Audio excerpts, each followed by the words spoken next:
I feel like in the church, one of the things that we're subconsciously discipled to be is right. When you are exploring nuance, it is come up with your own interpretation, your own perspective, right? That's the healthy way. We're discipled in uniformity in many ways. So now we all need to be on one accord. That's what one accord means. We all have to think the same way about this thing. And there is no opportunity to say, well, wait a minute. Like, not even like this is wrong, but like, let's explore this a little more. And maybe my interpretation of that is different than yours, but it's not about right or wrong. When I hear fearfully and wonderfully made, I just mean that we have different experiences. Everybody in here, our lives and how we've come to this moment right here are all completely different, but we have commonalities. And like those commonalities should unite us. And then our differences, we should be able to appreciate them and worship God for them. And that be it. I also don't think that zeal is a bad thing. I think zeal coupled with experience and knowledge, like you actually been in it, zeal is a powerful thing. And zeal can ignite people. And like the more I study the scriptures, the more I'm realizing that discerning fruit usually don't happen overnight. Everybody wasn't going to know Judas was the one who was going to be the traitor. They were walking around with him for 3.5 years before that really became clear to everyone around the table.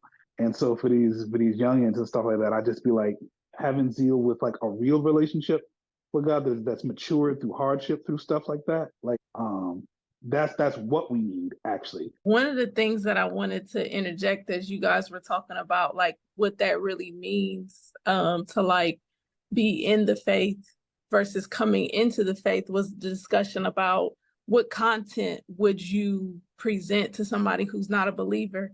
But I think the reason why we're having such a hard time like saying, oh, here's content that I would present, because it's not meant to be content, it's meant to be us. And so I think that's where it's like we're supposed to be drawing blanks in that way. It's the controversy, right? And a lot of viral clips, it's just gonna be kind of this isolated funny moment and like let's get off our laughs off, or it's gonna be this like, oh, here's this, thought bomb, and then it's just gonna go viral. And like, but there's no context to like that, even that thought. It's just kind of something that's disruptive, right? Like just to like be disruptive. And so like a lot of people who are, especially in the Christian world, right? It's the easy thing to be like, oh, it's Satan and the world and demons, and and instead of like actually wrestling with something, and like we just don't have the attention span for that. One of my guys said, like, especially about folks that are like college age, is like because of the hardcore right wrong idealisms that it provides, they're dealing with the anxieties of discovering and navigating a new and a big world that at that age, you're looking for someone to tell you what's right, what's wrong. And so when you get into those spaces, it's like that black and white thinking can feel, and for them, a sense of security. It brings like that sense of like, I feel secure in this world that I'm still trying to figure out.